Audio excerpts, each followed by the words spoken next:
We have an information-packed show for you this week. I know you're going to enjoy it. So let's dive right into things. We're going to start off with the show. Are you ready to retire? What does that look like, and how are you going to determine that? Also, retiring with minor children. If that's you, you're not going to want to miss this because there's a few different things that you might need to be able to consider. Also, costs to include in your budget. I know we don't like talking about budgets sometimes, but maybe what are some of those retirement costs that tend to get forgot about? And finally, wrapping up the show, pension buyout options. Maybe if you're fortunate, one of those folks out there to have a pension, what are some of those buyout options that you may be presented with and how to look at those to determine what may be best for your retirement? Coming up next and so much more here on Retiring Well. Retiring Well, brought to you by Centennial Wealth Advisory, financial advisors specializing in retirement planning and serving all of Northern Michigan. Retiring Well, helping you plan for a successful and comfortable retirement. Retiring Well, plan to retire well. Hey, welcome to a quick segment on determining if you are ready to retire. It's something that we do often here at Centennial Wealth. So here's a quick 10-point list to look at. The first thing is to define your retirement. Create a vivid vision. What do you want that retirement to look like? Start with broad goals and then work them down into specifics. For example, instead of saying, I want to travel in retirement, write down, I want to go peak Mount Princeton out in Colorado, okay? So get specific with your goals. Step 2, okay, evaluate your assets. Be aware of your monthly income and your bank accounts, but think of those atypical assets, that set of life experiences, that idea that you've had that you're going to put together and maybe create a little small business or part-time job where now that your extra time in retirement can allow you to do, and you can bring that idea and that expertise to market. Number 3, assess your health immediately. Go schedule that doctor's appointment. Have them go through and figure out the good and the bad of your current situation. Assess your mental health. You know, a lot of retirees enter retirement full of fear or anxiety or loss of purpose. Deal with that. Find that help. You're not alone, so don't do this alone. Number 4, create that budget for retirement. You know, you're going to be spending sometimes 20 to 30 to 40 years of unemployment. So we need a budget. Come up with what your income is, what your expenses are going to be, look at your wants and your needs, and make sure that you have that mapped out. Number 5, determine when to start Social Security. That's a big topic that comes up often. Do you need to start early? Do you need to delay late? Is it for income purposes or tax purposes? You know, I jokingly say when people come in, when should I start Social Security? I say, well, when are you going to pass away? That'll tell us the answer. We don't know that, so we need to analyze it and we need to plan for it. Number 6, decide whether you need to or want to work. Fun fact, the fastest growing labor force are people age 65 and older. And so make sure that in your retirement planning that you have the idea if you're going to need to or want to have that purpose through a part-time job. Number 7, establish those connections. You know, social media and different technology has given us ways to connect. Build that network so that if somebody asks you for help, if you're not the best yes person, maybe you know somebody who is the best yes for their need. Number 8, find fresh ways to reduce your spending. Look at your budget, look at your wants, look at your needs, see if you really want that or if we can reduce that for the time being so we can get a better yes later. Number 9, anticipate the unexpected. You know, plan for those events in your retirement life that you might not be, ready for, and have a contingency plan for them. Hey, there was a world epidemic. Okay, well, what are we going to do in response to that? That's unexpected. Find your risk and then what you're going to do about it, whether it's a long-term care or something like that. And number 10, adhere to a strategy. You know, once you get that plan in place, now you got to stick to it to make it come true so that you can plan to retire well. Thank you. Great segment there, Jack. A lot of different ways to determine if you're ready to retire. The one that I really want to focus on, and I'm glad you brought this up, is determining whether you need or want to work is a big impact on when you want to retire, right? I come across a lot of clients where they retire and they do that for about 6 months, they're not doing much, and then they're like, you know what, I need to do something. I want to work. I want to go back and maybe contribute to society in some way or another.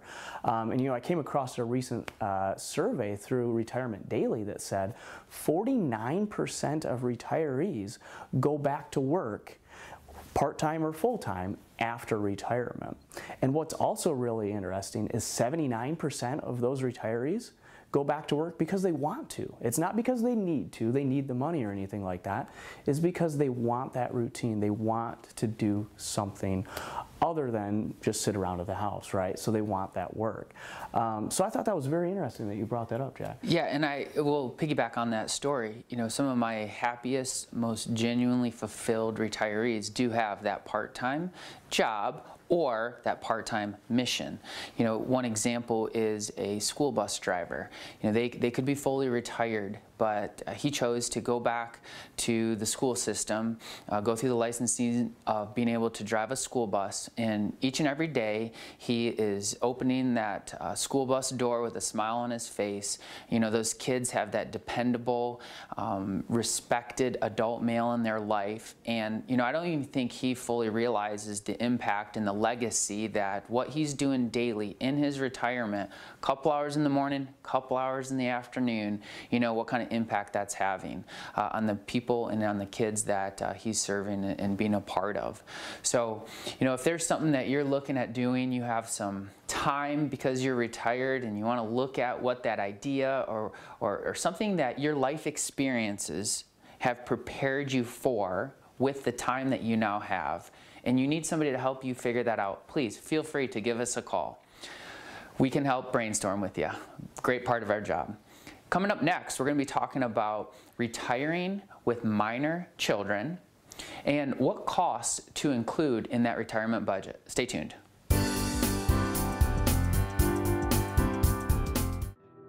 Your grandchildren are precious to you. They are your life. This is your time to have that special relationship. Taking care of yourself is taking care of them. Centennial Wealth Advisory is offering a free, no-obligation retirement review to make sure you don't run out of money during your retirement. Centennial Wealth Advisory. Your best is yet to come. Taxes follow you even into retirement. When you start taking income from your qualified retirement accounts, taxes are owed at your ordinary tax rates. Our holistic retirement planning approach includes tax planning and implementing tax reduction strategies. Centennial Wealth Advisory can help.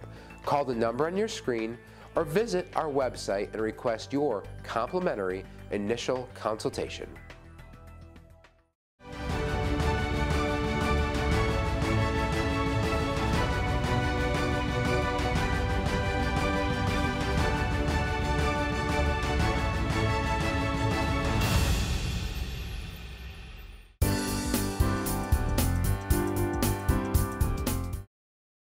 What if you were someone that still has minor children and you wish to retire or planning on retiring soon at that point? Maybe you started later in life with children or marriage. Maybe it's a second marriage, or you fostered children, or you're caring for your minor grandchildren, or some scenario where you're going to be potentially retired but still have a minor child in the home that you're caring for. What are some of the considerations out there, and maybe some of the challenges that could arise? Again, as we talk about with almost everything here with retirement planning, is what is your goal and what is the plan? Again, can it be done with a minor child? Absolutely, but we have to have a plan for that. So some items to consider that maybe is going to be different with that minor child than without. One, health care for the family when you're retiring. So depending upon your own age will also be indicative of what that family, the rest of the family is going to be able to do as well. Are you pre-65 or you're going to be on Medicare after 65? How will that affect your family's care, and what does that cost and carry through for you? What are your current income and expenses, and how are those going to change over time as that child maybe either ages out and goes out of the home, or maybe expenses are going to increase because maybe there's college tuitions and stuff like that that you've committed to help with your child. Future expenses, with minor children, maybe you've committed to helping them with that first car. As I mentioned earlier, college expenses, weddings, helping them get on their feet. Different parents have different levels of commitments that they've offered or are going to help with these children as they grow out. So again, as you're planning, make sure when you're planning for that, you're not only considering your household expenses, but maybe some of these future expenses that might pop up as that they're going to come along as that child ages and you age into retirement. Also, again, how is this going to impact your retirement budget long term? So again, you're going to have your household expenses, as we all do, right? You have to keep the lights on, put food in your belly, gas in the car, insurances, property taxes, all that sort of stuff. You're also going to have this expense here. Is that expense going to be forever? Probably not. I'm assuming that child is going to eventually go out on their own. We hope to, right? That you've done a good job raising them and they get out there and you're able to do that. But again, retiring with a minor child is a little bit of a unique situation, but it can be done. It just has to be planned for and accounted for some of these other various things out there. There can be some advantages to this. Maybe there's college like tuitions and help with all the different aids and stuff that are out there, and it might actually benefit the child in some circumstances. You just have to look a deeper dive into that. Again, while if this is your situations, it's important to have these detailed conversations and make sure there's a detailed plan in place so you can feel confident that you can retire well.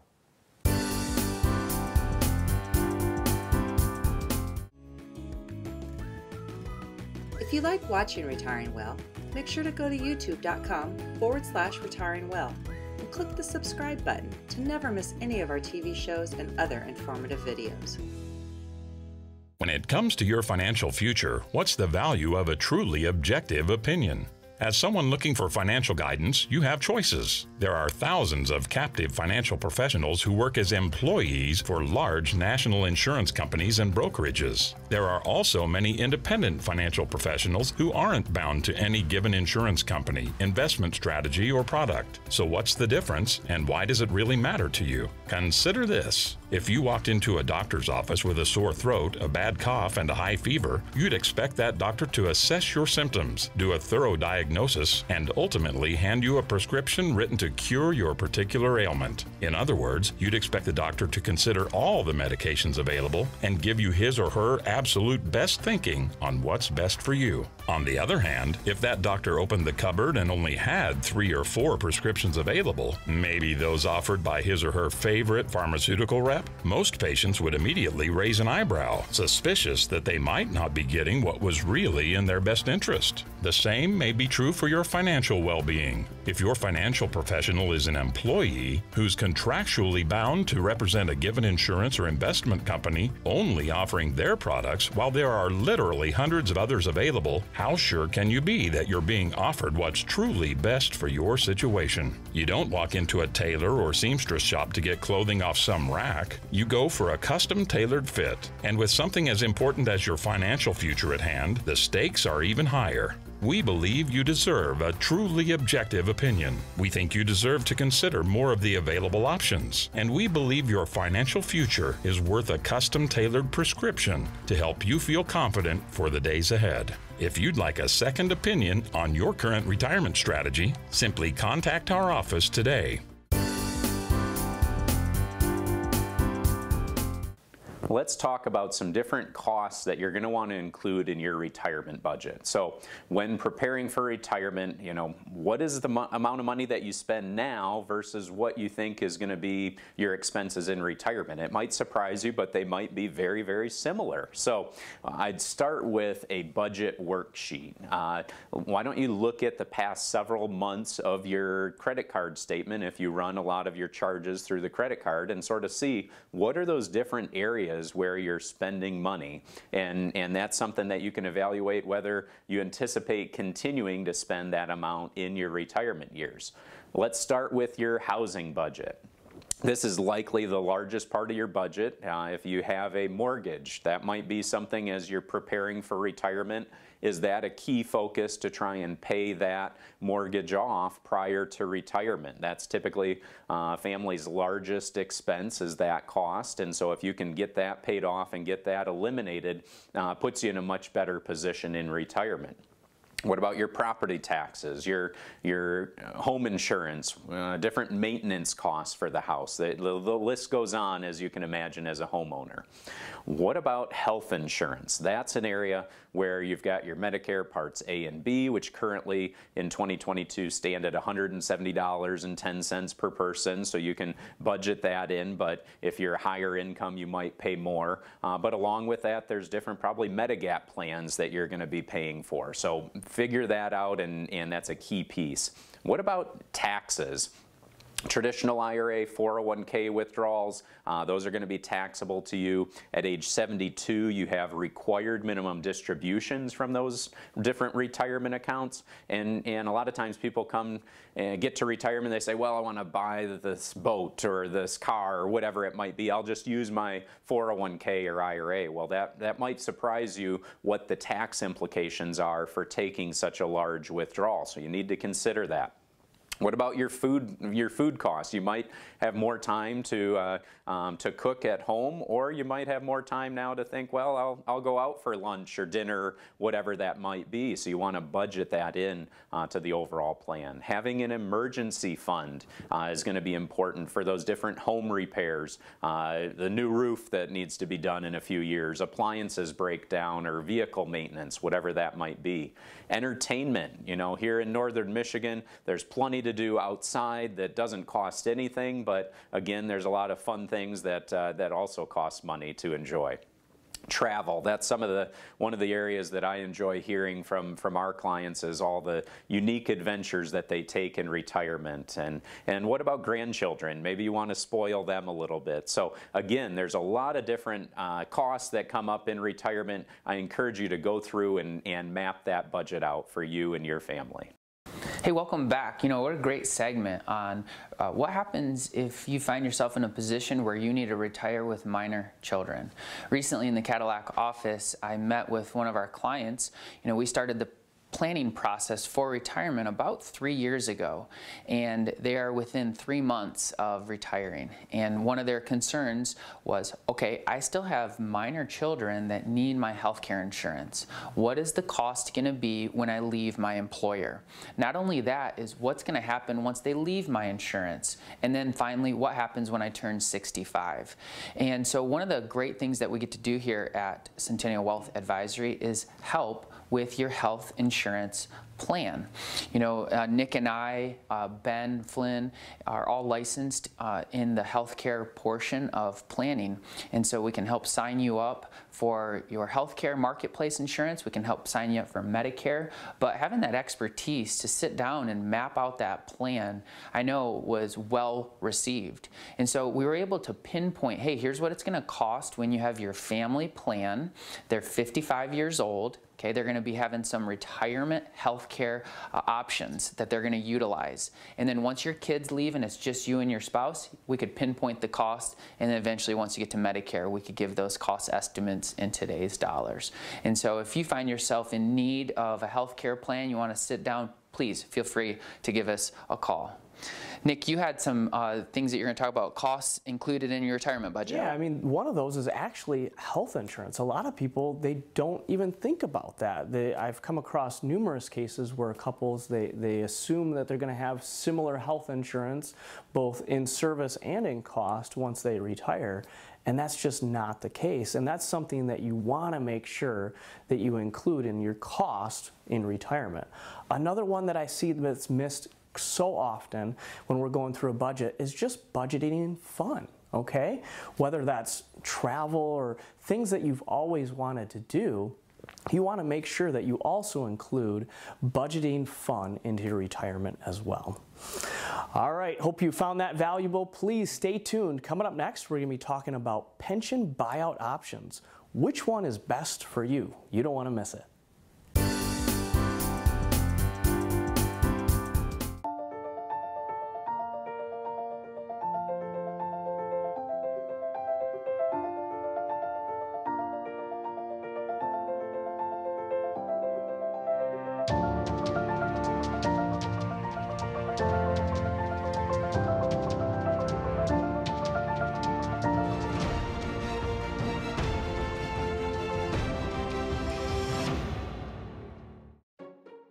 What can Retirement Analyzer do for you?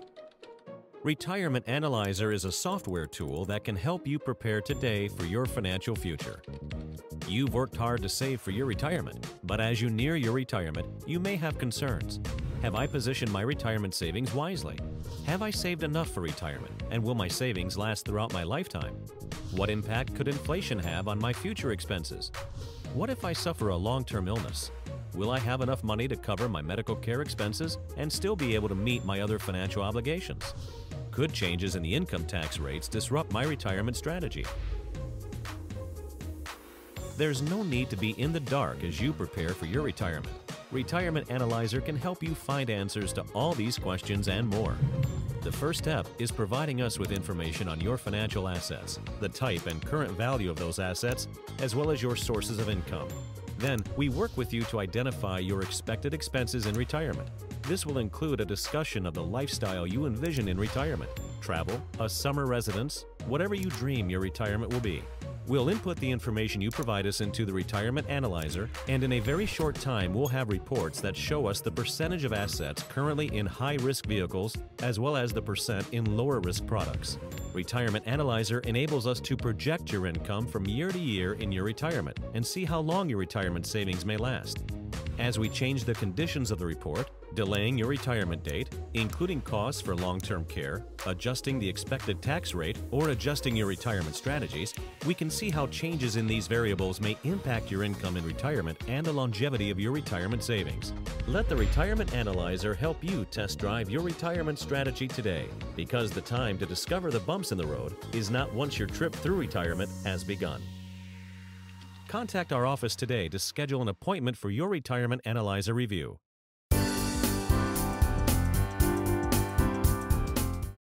All right, welcome back, folks. Now I want to talk about pensions. Now, I know oftentimes they're pretty hard to come by in today's day and age, but if you have one, you want to stay tuned because I'm going to be talking about all things pensions and how to navigate those different pension buyout options that you have. Generally, when you have a pension, you have a couple different options, actually two.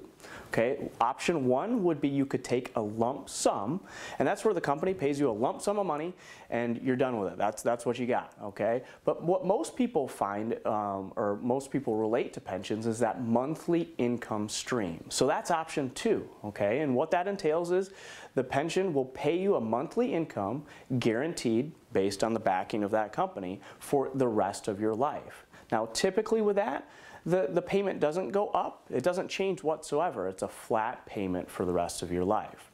So that's the options that you need to take. Do I take the lump sum or do I take the monthly pension payout? So each option has their pros and cons. So let's start with that lump sum.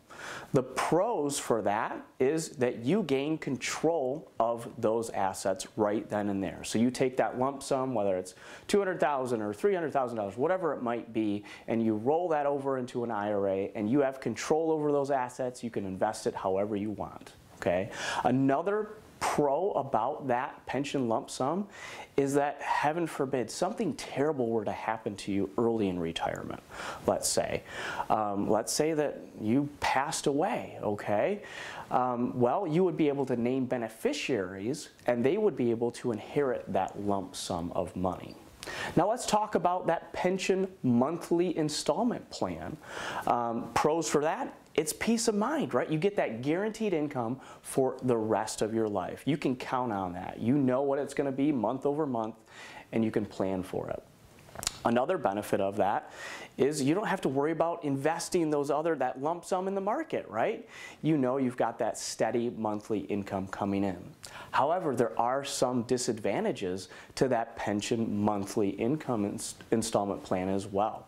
One of those being, hey, what about inflation? If you know your pension is going to pay you $1,500 a month, let's say, for the rest of your life, 20 years from now, is that $1,500 a month going to be the same? Yes, it will be, but bread and milk are going to cost more, right? So, and that's not a bad thing. It's just something that we need to plan for as well. The big thing that most people walk away from this is whatever option you choose, make sure you have a plan for it and make sure that that option gives you the most peace of mind as you go into retirement. So if you have questions and you have a pension and you want to know which option might be best for you, please don't hesitate to reach out to the number on the screen. Give us a call. We'd be happy to go over those different pensions options with you and determine which one makes the most sense for your situation. Hey, Nick, great job on that segment. You know, going through the pros and cons of the different pension payment options. You know, something that we get asked quite a bit because it's confusing to people. They don't understand it. So many times in the Cadillac office, I will come across a situation where it's just teaching, here's what you have and here's what your options are. Recently, I had a couple from the Big Rapids area come up, and they got a letter in the mail, and they said, it's to no advantage for you to wait any longer, and here are your options. You can have a $100,000 lump sum payout, or you can get roughly about $540 a month lifetime payout. And if you choose a spousal benefit, you know, it's going to be reduced a little bit. And so the first thing that I did is I said, do you understand what you have here? And they said, no. And I said, great, I'll be able to teach you something, okay? So we went through the process of what happens if they pick that single life pension payment. And we walk through the different pros and cons of that. What happens if I pass away? Well, that income stream dies when you die. And so that's when it's gone. Okay, well, what if we pick the spousal plan? Okay, when you both pass away, you know, if it was, you know, heaven forbid, early in your retirement, then the rest of that money is gone for their particular plan. Okay, what does the third option look like? Well, we can do that lump sum rollover to a traditional IRA, and then we can go shop these insurance products that can have similar features, but have, in their case, a much better outcome in the event. So we were able to find that their payout through a withdrawal strategy that would guarantee that both of their payments for life, for their lives rather, was actually a little bit higher than what the pension payment was. And so they also know that if they both passed away, now, hey, that lump sum value is going to be going to their kids. And that was a great fit for them for what they were trying to accomplish. Yeah, I found that so rewarding when you can have them be able to control their assets, not keep it with the company and just bet on that long-term installment plan, but be able to take the lump sum, invest in a different product, and still have legacy plans in place where if, heaven forbid, something does happen, your family still gets control of the bulk of those assets. So, all right, well, what a show. Hope you guys enjoyed it. Please don't forget to come back next week, same time, same station. And also, don't forget to check us out online, youtube.com/retiringwell. Lots of great episodes on there as well. Take care.